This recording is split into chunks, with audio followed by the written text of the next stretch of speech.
morning. I'm Adam Gromas. I lead global sustainability policy at Uber, and I'm so very pleased not only to be with all of you this morning, but to be joined here by my friend Angela Holtberg, who is the global director of sustainability at Kearney, and Tim Dahlman, who is the international partnerships program lead at ICCT.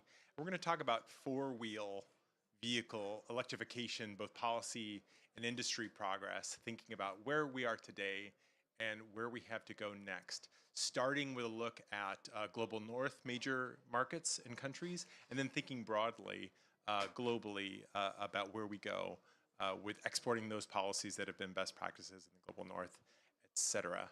I'm about to turn it over to Tim to give us a little bit of a lay of the landscape, but if you'll permit me, I just want to lay a little bit of the outlook from how I see it for four-wheel vehicle electrification around the world.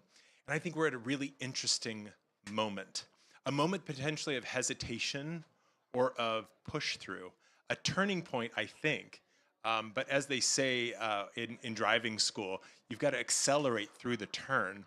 And I'm wondering if we're having hesitation as we hit that turning point. And that sense of hesitation, I think, is coming from two potential sources. One, over-optimism. Just a couple of weeks ago, I think it was, Bloomberg had a report that said, it's done.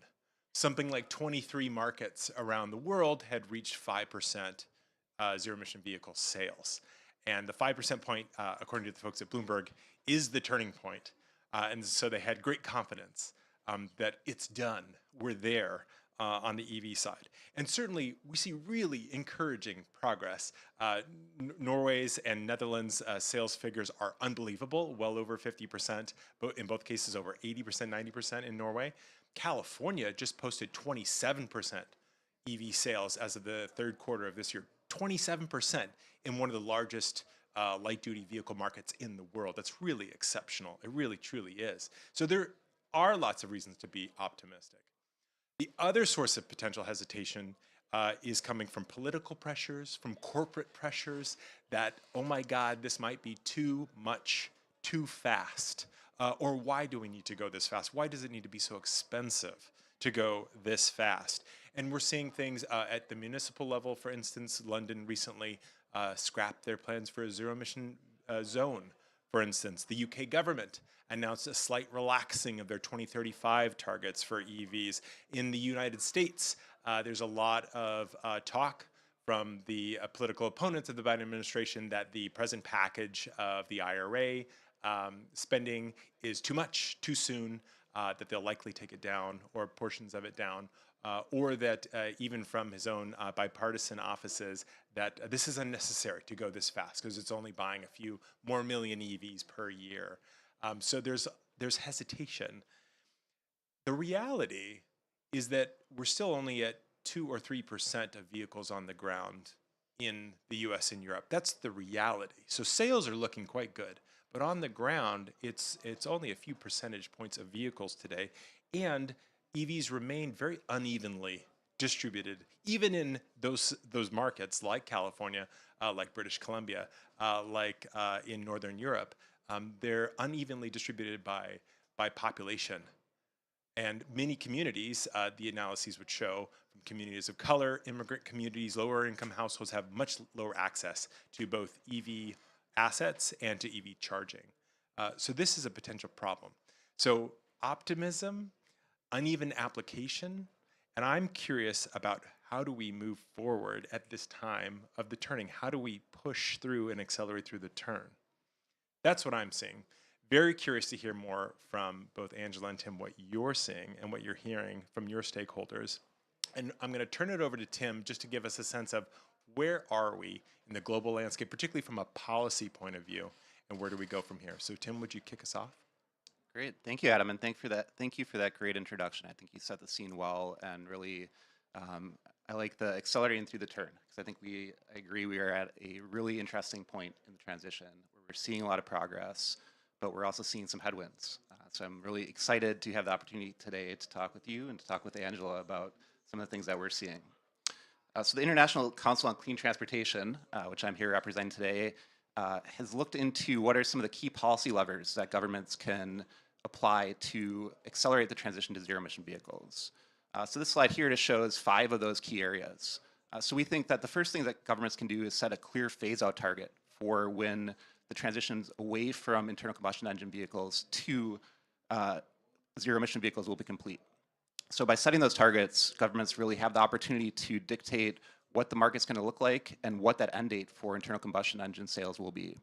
So we think a Paris-aligned transition should phase out internal combustion engine cars and vans by 2035 in most markets, and by 2040 for heavy-duty vehicles.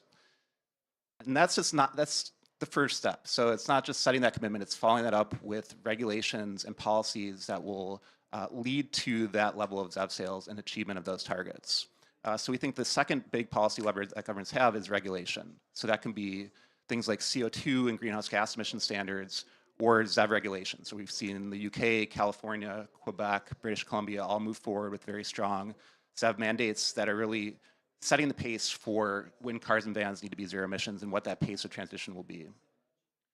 So having that strong regulatory framework in place needs to be accompanied by other actions as well. So while prices for and upfront prices for EVs remain higher than conventional cars, fiscal incentives will be important to spur the market and ensure equitable access to EVs. And it's important to note here that for any financial incentives really should be tied to the development and cost of EVs. So we know that EVs are still a little bit more expensive to purchase, but those costs are coming down.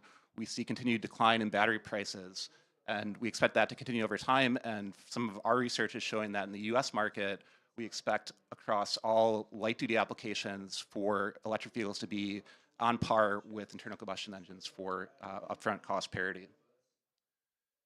And the EVs, as we all know here, and I'm sure the audience attending virtually is well aware of, need infrastructure. So we need to get electrons into those vehicles. That will require the buildup of our charging network. So EVs and charging infrastructure go hand in hand, and while governments are pushing to have very ambitious ZEV targets, they also be considering charging infrastructure build out to make sure that that's aligned with the pace of ZEV uptake.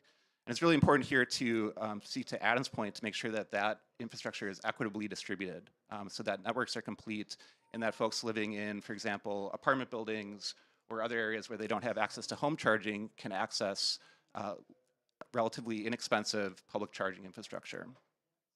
And finally, on the demand side, the supply side can be addressed through CO2 emission standards and ZEV regulations. But on the demand side, it's really important to have customers aware of their options, aware of the benefits that EV offer, and to really be ready to make that commitment. Similar with fleets, fleets can really be a leader in transitioning to zero-emission vehicles and having, in some cases, policies in place, like California has taken strong action on demand-side regulations and commitments from fleet owners and operators to transition to EVs. We have some folks from EV 100 in the crowd, a strong coalition of businesses that have committed to transition their fleets to zero-emission vehicles. So it's really an all-above approach, but we think in these 5 key areas, governments can really drive the transition forward.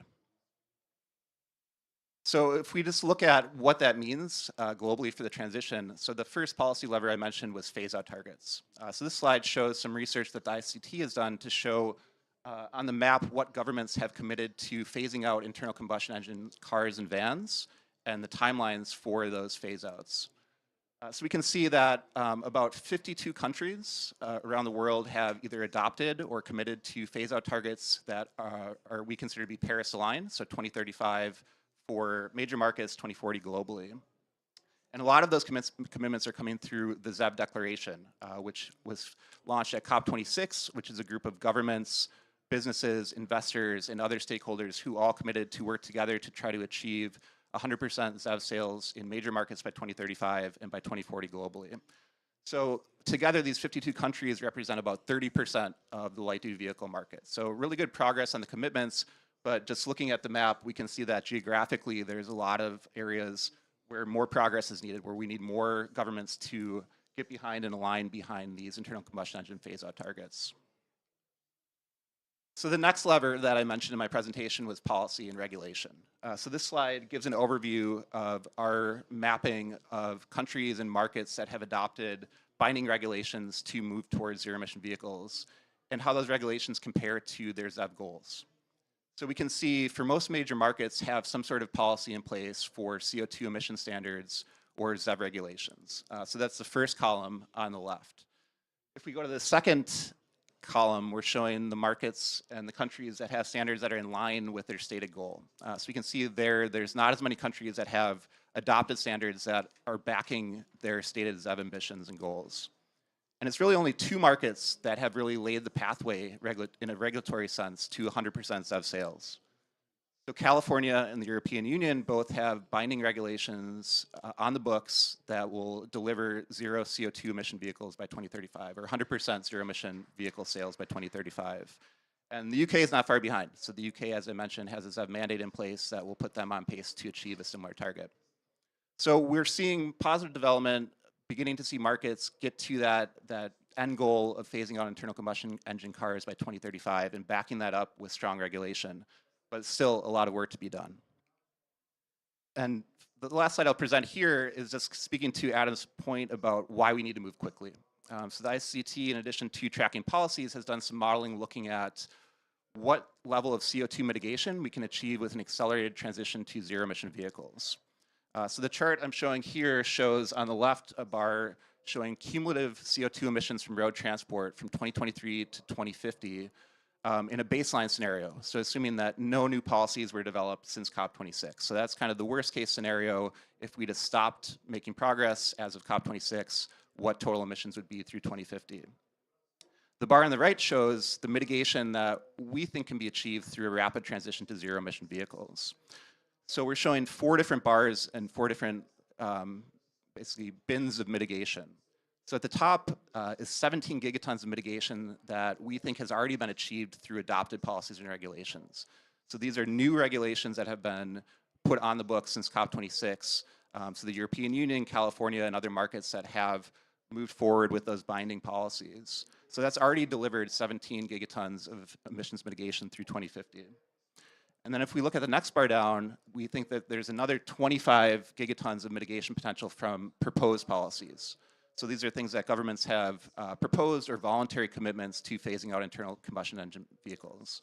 So we can see that's already a big chunk of the total emissions that we'll need to mitigate in order to align with the Paris Agreement objectives. But that leaves a lot on the table. So the remaining 2 bars, about 52 gigatons of CO2 emissions mitigation potential, is coming from the global market. So a global accelerated transition to zero emission vehicles.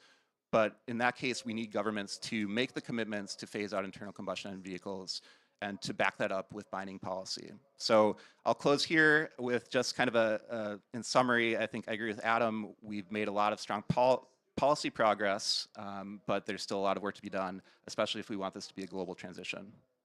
Thanks so much, Tim. And clearly, there's a lot of both successes so far, but more room in the world of it's done. It still appears that there may be a lot more room to push through. I'm a big fan of the 5 levers that ICCT has identified. It gives almost a simple stone tablet of how markets can look at what to do in terms of thinking over a comprehensive policy framework. Some inconvenient truths on there in terms of regulation that I want to ask you about, Angela, as we think about your clients, some of your clients, and how the industry thinks about those sets of policies. I can also tell you that from Uber's standpoint, we see the results of ICCT's analysis in our own data. When we look at places where drivers on our platform are shifting to EVs faster than elsewhere, not because of Uber's actions. We are taking lots of actions, but in many cases, we see cities that stand way apart. And when we look at Europe and when we look at the US and Canada, there are vast differences. In California and in Europe, 1 in every 10 miles on Uber is now in a zero emission vehicle, 1 in every 10 right now today. And it's as a result of those policies in large part. So we're seeing those data in some cities that tick more of the 5 lever boxes. London's a good example. We see it's at 1 in 5 trips today on Uber are already in a zero emission vehicle. So we're seeing that power. We want to talk more about that story. But I'm curious, Angela, to turn it over to you. How are your clients in the automotive industry reacting and thinking through some of these policy frameworks? Is there already a sense of, yes, that's the way the market's going, we need that certainty, thank you? Or is there still some hesitation or unevenness in terms of the approach? I think both, to be honest. And I really like the point you made that, there's on one hand a sense of, yeah, it's happening. And, we're moving, it's happening, it'll be fine. But being content in that way doesn't really get us to where we want to be. And what we see is we recently actually surveyed 400 CXOs across the globe, not only in automotive, but in all industries, to find out, are there regional differences? What are their priorities? What are the barriers? And when it came to regulation, interestingly, it wasn't the regulation in itself or the weight of regulation that they were bothered about. Europe is by far the most regulated market, and only 16% of the respondents said, yeah, this is a barrier. It's too much. But one of the main barriers, they said, was the lack of consistency, the lack of harmonization, just all the red tape that comes with regulation. And this is where they struggle. Because even though we have, 2035 for Europe, we were all very excited about that with the declaration at COP26 and then the EU regulation. But we are seeing pushback now. And this is why we can't be content. We have to, really step on the gas then. As we take the curve, because we see the UK sort of pushing back on regulation. We see Sweden, getting rid of EV subsidies, wanting to lower the mix of renewable fuel in the mix. And we're seeing a real pushback in some markets that we would consider mature EV markets. And so we really have to be diligent in protecting that. But that means for the larger international companies, for the large fleet owners, for the OEMs, harmonize. It's really hard as a business to keep track of different regulation in different countries. Even worse, if you operate a fleet, especially of commercial vehicles, different regulation in different cities. If we take UK alone, right, there's a difference in the regulation and legislation. If I go from London to Brighton to Birmingham, and you have to keep track, it's a lot of extra work. And so what the businesses want is consistent legislation that they can trust, because nobody wants to make these types of investments if they can't trust that the regulation is still here in 4 years. When it comes to fleet, total cost of ownership, actually making that return of invest on electric vehicles, and we know it's a good investment, but the upfront investment is high, so it will take a few years to make all that money back still. And then, I need regulation I can trust, so I know the business case is still there in the future. So that's what we're seeing from businesses, not resisting regulation as such, but really asking for consistent, clear, and harmonized regulation so they can make their business decision based on that. That said, though, I need to say, and I always say this, we're not on the timeline really of this making financial sense or the business case looking good enough to do it or great. We're on a different timeline. We're like more on Mother Nature's timeline, and she really doesn't give a shit about when it makes financial sense for us. There, and as the global stock take shows and everything, we are not on track. We did a pathway report together with Rivian and Polestar with the help of ICCT. Thank you.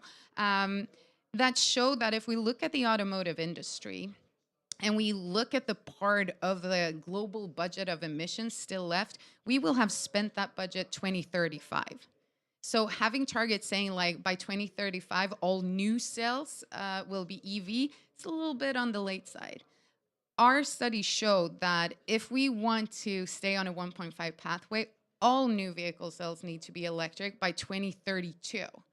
But that doesn't get us on the right pathway. They also need to be 100% charged with renewable energy by 2033. 100% renewable energy in the grid might be difficult. And that's not enough. They also need to decarbonize upstream scope 3 emissions. So we need to address the batteries, the steel, the aluminum, and the cast iron. So we have our work cut out for us, and regulation and policy can really be a driver in this, right? If it's the carrot or the stick, it doesn't matter. Regulation helps and it accelerate the pace of the transition. More inconvenient truths, potentially. It was super inconvenient. I mean, I've been in this industry and I've been working with sustainable mobility and transportation for a long time. And even I was a bit like, can you just rerun the numbers? Like it seems tight, but that's what it came out. And I mean, the methodology is open. We used all publicly available data, and it's there for anyone to play around with. But no matter how you calculate, it's far too close to comfort. That was my main takeaway. It doesn't matter how you do it. It's going to be it's going to be a bit scary. Well, I'm still encouraged that the policy pathway seems clear. Whether or not we can get it through and keep it there is another question. There was a great report put up by ICF a couple of weeks ago about the US, for instance, and the IRA has done so much to help the US leapfrog, put a substantial amount of money on the table. But according to the ICF, the US will need to 2.5 times its policy ambitions and actual ambitions to catch up to its own goals, to your point, Tim, earlier, for not only ZEV sales and on-the-road ZEVs, but for emissions targets, which are so critical to your point, Angela. Let's go back to this. I want to come around to business value. I want to come back to that. And how folks are recognizing new value in the pursuit of ZEVs. But I'm curious about this harmonization idea. What are the opportunities? What are the bright spots in providing platforms that promote harmonization in a way that both industry and government are embracing? Are those platforms like what you support, Tim, with the ZEV Transition Council? Are there other groups, C40 or others, helping to bring best practices to light at the city level? To your point, Angela, that city-to-city implementation is uneven. What are the opportunities that could drive that harmonization or could help us promote a standard agenda that makes sense both for business and for local and national governments? I mean, there's no shortage of platforms and organizations out there trying to gather the voices of the industry to really amplify the message. And I think, like you said, there's EV100, for instance, bringing together the demand side, showing that there is demand for these solutions and we need to implement. We have the A to Z coalition based on the ZEV declaration coming out of COP26, where we have and what I really love about that declaration, I am a bit biased, I will say, but what I really love about it is that it really brings together all parts of the ecosystem. Because I think one of the dangers and one of the reasons we're not accelerating as fast as we'd like is the silo thinking. Still the silo thinking. The OEMs are working on their thing, the fleet owners are working on their, and they talk. But the A to Z coalition really brings together governments, regions, OEMs, fleet owners, and it was a huge effort by the community, with everyone from Climate Group and SlowCAD and the Climate Champions, and really everyone coming together to bring in their stakeholders onto one platform to say, we are ready. 2035 is the date, that's the end of ICE, basically. And I think that's really strong because this is, if it was as easy as ripping out combustion engines and putting in electric powertrains, we'd probably be done by now. This is an ecosystem challenge. It's a system that need to change in energy and in automotive and behaviors. And so that's what we need. But I think, Tim, maybe you have even more. Yeah, it's just trying to think of all the different partnerships that the ICT is involved with. And I think it's just a rich space right now where you have a lot of initiatives and organizations that are all starting to do more and more work together and to try to get that harmonization. And I think, Angela, your point about sending a strong signal among the different stakeholders about the pace of transition that we need and really the urgency that we're looking at right now, given what you've shown in the Pathways report. So I think having organizations and initiatives like the Accelerating to Zero Coalition, where you can bring those voices together in a meaningful way, are really important. And I'll add to that, I think kind of what we think a lot about now is implementation, right? So it's one thing to get governments and businesses signed on to these commitments, but that's just the start. We need them to take positive actions following those commitments that will really get the EVs on the ground, get the charging infrastructure installed, and really deliver the transition at the pace that we need. So one of the things that we're doing through the ZEV Transition Council is last year we launched what we call a ZEV Rapid Response Facility. So this is a new facility where the international community of experts are coming together to provide technical assistance to countries that are at the early stages of their ZEV transition.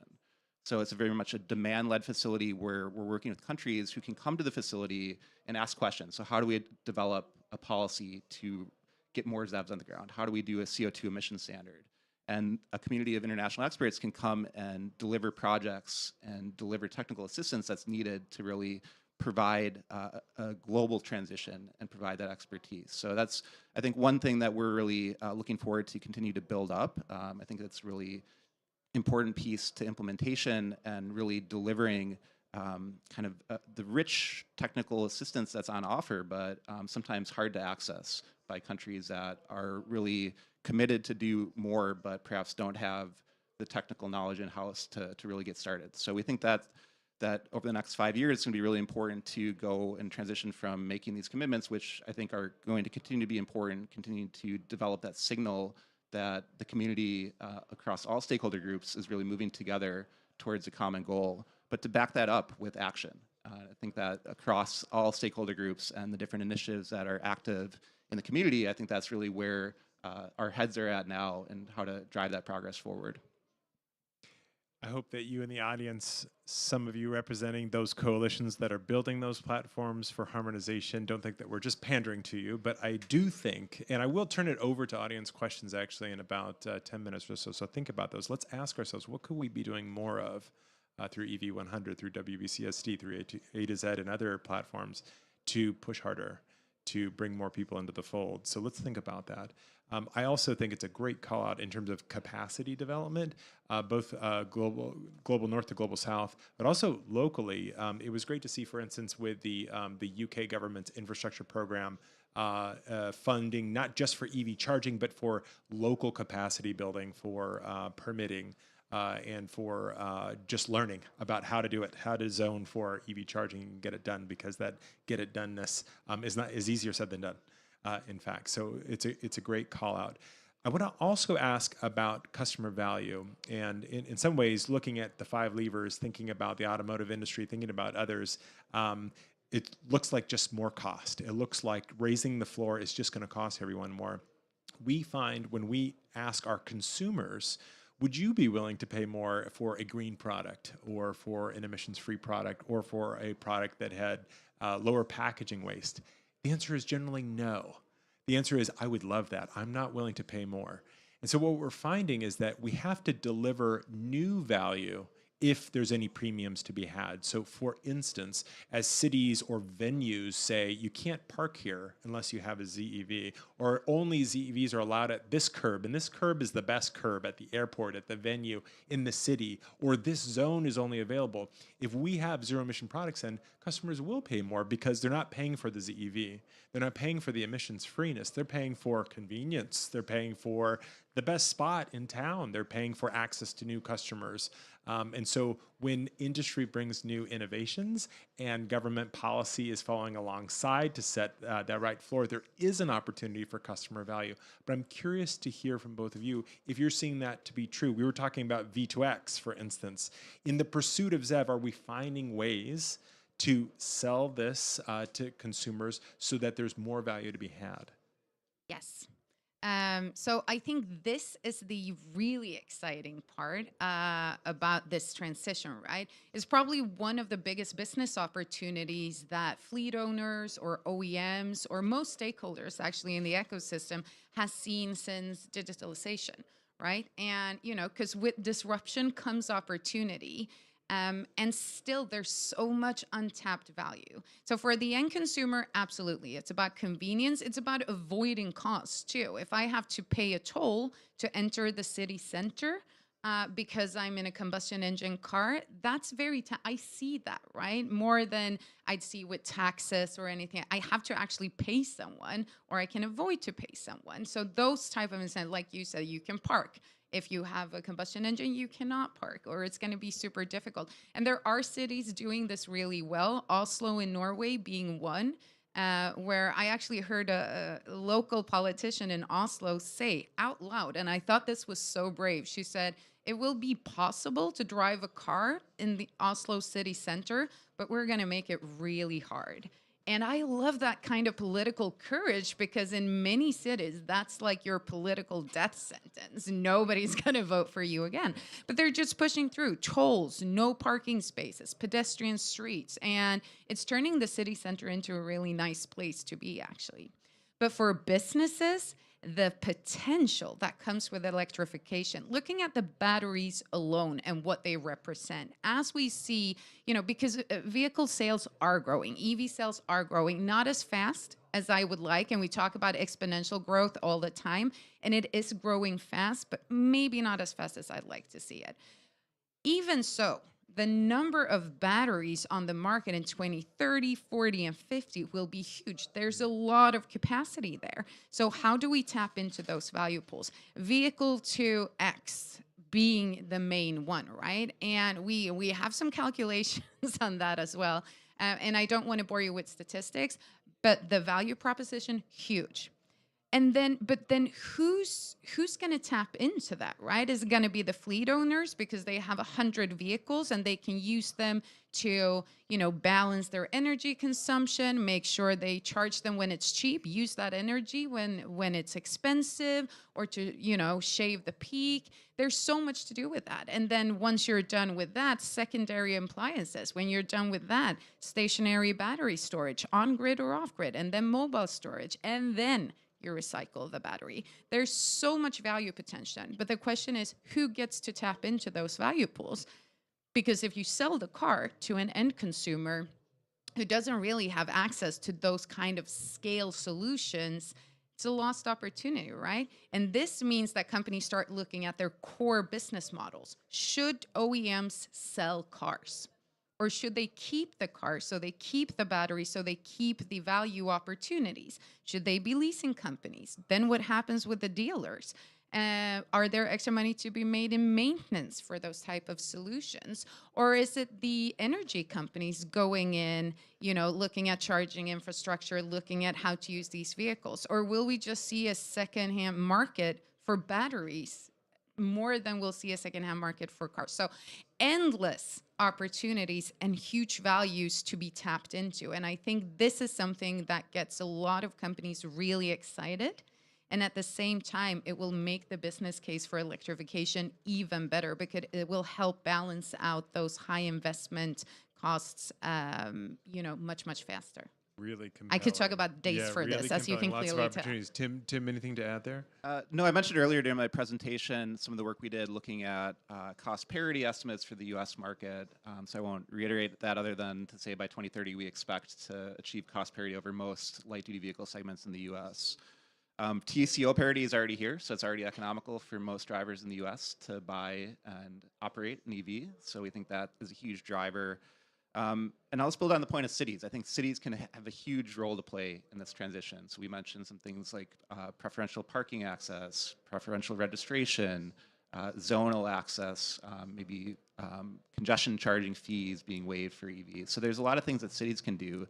And we're seeing early examples, London, for example, with the ultra-low emission zone, that can be applied elsewhere. So we're talking about kind of this being a global transition, but a lot of countries may not have the political will and ability to get through a national regulation for CO2 emission standards or a ZEV mandate.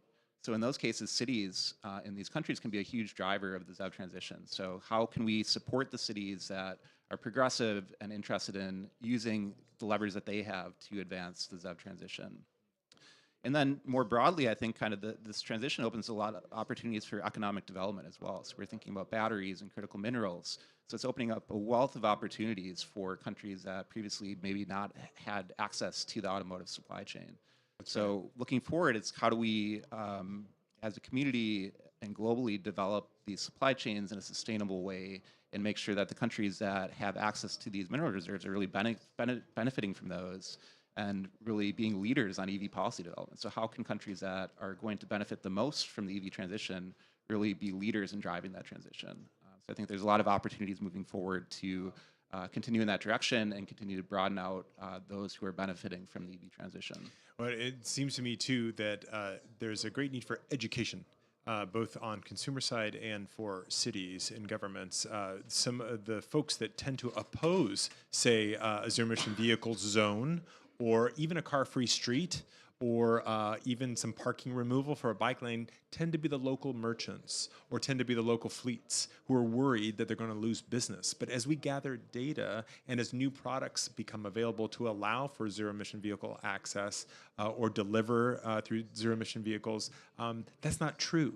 The worry can't be confirmed by the actual practice. So there's a big opportunity, I think, there for education. Were you going to say something? Yeah, I was going to make one more point about the cities. We talk about the climate crisis and the timeline for that. We have an air quality crisis right now. So we have millions of people that are dying every year from exposure to air pollution. So ZEVs and cities are also a nexus for where ZEVs can really deliver improvements in air quality and save lives in the short term, while also delivering long-term benefits for the climate. Well, I would be, if you permit me, I've got one more question, then I'm going to open it up to the audience. I'd be thinking about that is, and I wonder, Alex, if we have a roaming microphone for questions, that would be fabulous. I have to ask, working for a rideshare company, what role can we play? And I ask it on two fronts. First, we know from data and research from folks like UC Davis that when a high mileage driver, so not just a rideshare driver, but any high mileage user, which might be low income households, which tend to have to drive further because they can afford housing further out from, say, where jobs are located, or it could include fleets of many kinds, taxi, delivery, local, private for hire fleets.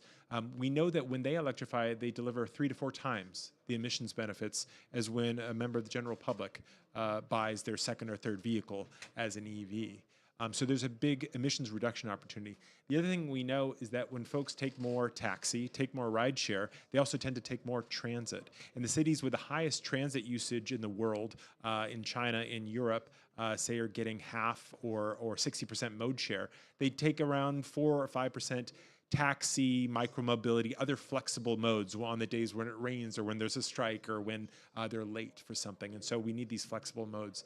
And that means if there's less car usage, the cost of the transition is lower.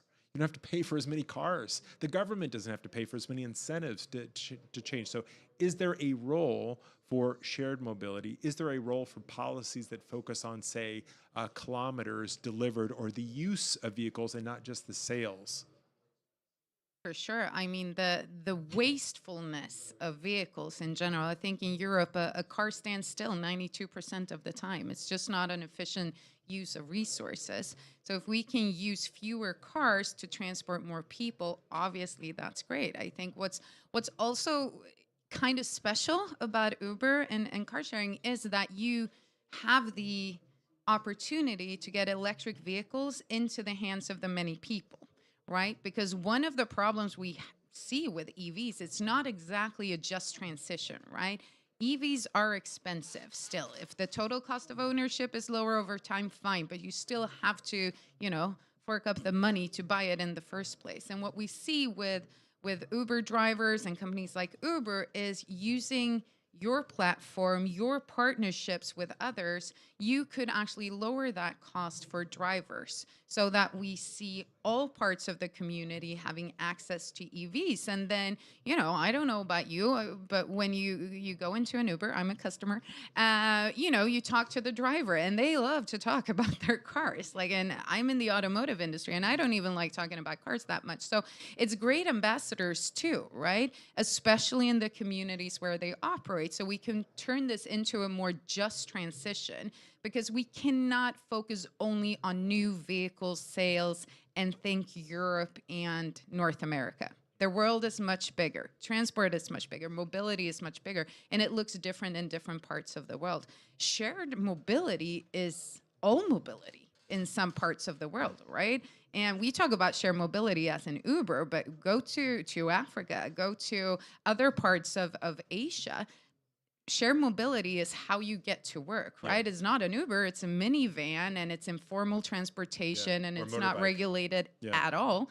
But it works and it functions. So yeah, I mean, big opportunities. You have a big role to play in making this an equal transition for everyone.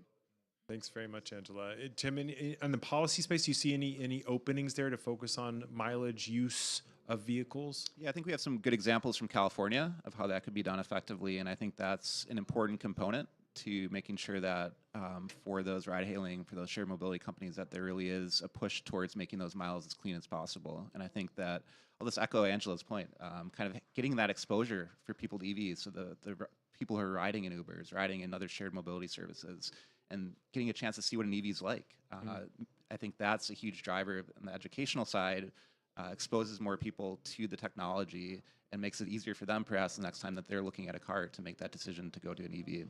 Thank you for saying as much. We just released our latest figures from the third quarter of this year, and 74,000 zero-emission vehicle drivers are active now every month on Uber in the US, Canada, and Europe. 74,000. It's the largest all-electric ride-hailing network in the world. And they did 38 million all-electric trips in just the third quarter of this year. That's an average 170 trips per each driver. That's 170 opportunities for consumer impressions every month from each driver in the US, Canada, and Europe. It's 170 locally supported, local electricity-funded green economic transactions and earnings opportunities for the drivers. So for me, as you can tell, I'm a believer, but I'm very curious to think through how we can play a more effective role in promoting that and pushing that forward.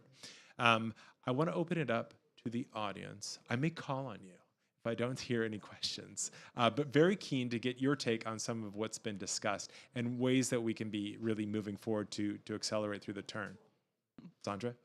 Thanks, Adam. Yeah, it's always good to raise your hand before the teacher calls on you, right? Thank you. So I actually have two questions, but they're related in my head on the theme of, how do we bring everyone along? I think, first of all, we're at COP. This is the most global platform we have. So I'm really curious about talking more about how do we bring everyone along, right? And I think about also from the perspective of moving the OEMs. I think when we think about how are we winning this, I think one way of thinking about it is like once the last OEM has decided that electric vehicles are where they need to put all their investments, that's obviously where we've won the market as well. And I think right now what we're seeing is sort of like a thinking in terms of dual markets. We see the OEMs responding to the signals they're getting. They're ready for California. A lot of them have set targets for Europe for how they're going to phase out their sales of internal combustion engines there. But then, as has been mentioned, we work a lot with corporate fleets. We have international companies that want to complete the transition by 2030. And what we're hearing from them is that they're struggling quite a lot, for example, in Latin America. And they're saying, well, even if I have a global conversation with an OEM that is present in all those markets, we have the contracts for the US, but we're having a hard time convincing them that they should bring the product to us in Mexico, in other parts of the world, because they're saying, well, this is not ready yet. This is, that's the market where we're going to be continuing to sell ICE vehicles for a long time. So I think it's really also from that perspective, really worth thinking about how do we bring everyone along? How can we sort of use the platforms that we have for more of that leapfrogging, for more of the learning, maybe for different signals and different conversations with the OEMs as well.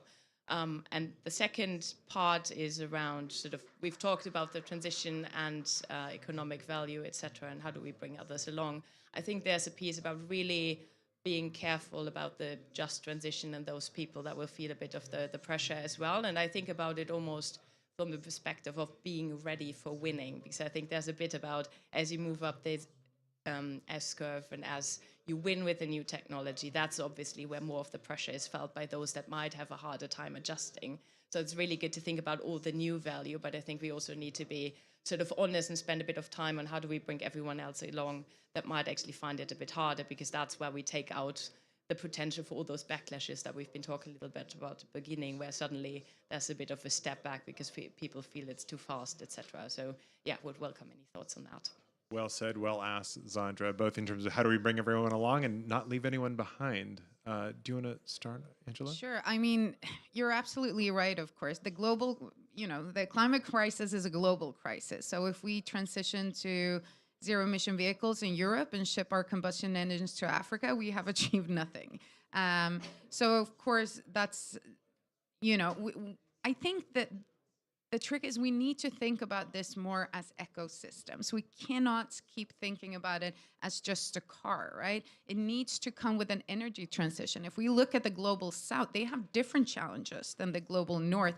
And even those I don't really like thinking about it as North and South, because there's also a huge difference between South America, Africa, parts of Asia, right? But they will have more issue in terms of, energy accessibility and reliability of energy and building infrastructure. The vehicles will have to be able to withstand the local weather conditions, more extreme heat, for instance, in those environments. I think for the OEMs, if I speak for them a little bit, the good thing about businesses, if there's money on the table, someone's going to want to take it, right? And if we use Latin America, your example, if we look at that, what happened when some of the European and North American manufacturers were hesitant to sell in South and Latin America? BYD came in, right? That's what happened, dominating the bus industry, for instance, because they had the vehicles and they were willing to sell. They were also willing to invest in this market. And this is what happens. There is always going to be someone there who wants to make a sale. So, I think in this instance, business and capitalism will work. I think my worry, I'm always a worried optimist, but my worry here is with production capacity for many of the OEMs, because they are putting their bets in both buckets, as you alluded to. Yes, they have EV programs. Yes, they have models. Yes, they will sell. But have they ramped up their production capabilities enough to respond to a demand growing, with 5-10% a year? I'm not sure all of them have at this point in time. And so I don't think demand will be the biggest issue. It's going to be production capacity in some markets. And that is worrisome because it takes time to ramp up production like that. So I think this is something the OEMs will need to respond to a little bit quicker, to be honest. Well put, Angela. Tim, anything to add there? Yeah, probably going to sound like a broken record, but I think it starts with regulation. So we see that manufacturers are making their strongest ZEV commitments to those markets where there's a strong ZEV policy framework in place. So I think trying to push for that in markets that don't have it would start to send the signals to manufacturers that it can't just be them committing to 100% sales in Europe and North America, that it really needs to be a global commitment that they're making. And then the second piece, I would say, is transparency. So we need to continue to showcase those OEMs that are doing really great job in transition to EVs, and also highlight those who are a little bit further behind or maybe even actively resisting the transition to ZEVs. So one thing that the ICT is doing is this year we launched a new global automaker rating. We looked at a number of different metrics for OEMs and how they're doing on the ZEV transition, and came up with a quantitative rating to look at how they're doing and to apply a little bit of pressure to the laggards in the market. So this is a report that we'll keep updating every year, and hopefully see more and more companies continue to develop in the key metrics that we're tracking, and continue to provide that as a resource for the community, so they can say, look, this OEM has committed to selling 100% EVs in Europe by 2030, but they're turning around and continuing to sell ICE vehicles in Brazil through 2040, or they don't have a clear commitment for when they'll stop the selling of ICE vehicles in other markets. So I think kind of having that transparency, having that regulatory framework will really drive and push manufacturers to continue to roll out and supply that that EV supply to the markets where currently we're seeing very low uptake. I mean, at the end of the day, like you say, if there is a regulation saying that by 2035, all new car sales have to be electric, that means for an OEM that if I don't produce electric vehicles, then I'm out of business because I can't sell. And that means that investing, to your point, Sandra, investing in an internal combustion engine today is a lot like investing in an electric typewriter when the computer is already on the market. You can have the best electric typewriter in the world. There's just no market for it. Nobody wants it. And this is like what regulation can really do. And I think it is a bit faster when governments take over target setting. Essentially, that's what it is, taking over target setting from the businesses and making sure that everyone has the same target. Just two great comments and well said, and just two quick additions from me. One, I feel so lucky to work at a global company where we have the opportunity to share best practice that we see from one market to the next. So, for instance, we were just recently involved in a campaign for Australia's first ever fuel economy standard. They're one of among OECD countries, one of the last to set a fuel economy standard. And we, as a global company, said we see what these can do to increase the volume and supply of affordable, high efficient, and then of course zero emission vehicles in other markets. And so we're going to need that in Australia because we have global goals. So that's one opportunity, I think, both for businesses and for the policy community, is to export and help markets leapfrog what we already know. And the second is that through business innovation, I think really on the financial side, ways that we can make EVs more accessible, whether taking the battery out of the cost, turning that into a service or whatever. We launched a partnership with Hertz a few years ago to rent weekly rental EVs to drivers who use the Uber app. This was not meant to be an end solution, but a front door to the EV opportunity. And we found in one analysis in California that drivers renting those weekly EVs were 2 to 3 times more likely to come from a Black or brown community or a low-income community than EVs in the general public. We didn't design that program to be an equity program, but we're finding that through financial innovation, through opening that door, we get a lot more people to the EV party that hadn't been included before. And that means new conversations in communities and neighborhoods that hadn't yet seen that EV. And we know that that's where the conversion really happens. When you see your neighbor, when you can ask, when you can become more familiar, that's what starts to spark ideas. And when we get more representation in those conversations, we get more people included in the transition. We're at time, so I just want to give the final word to both of you. Any final comments or reactions or suggestions to leave with the audience?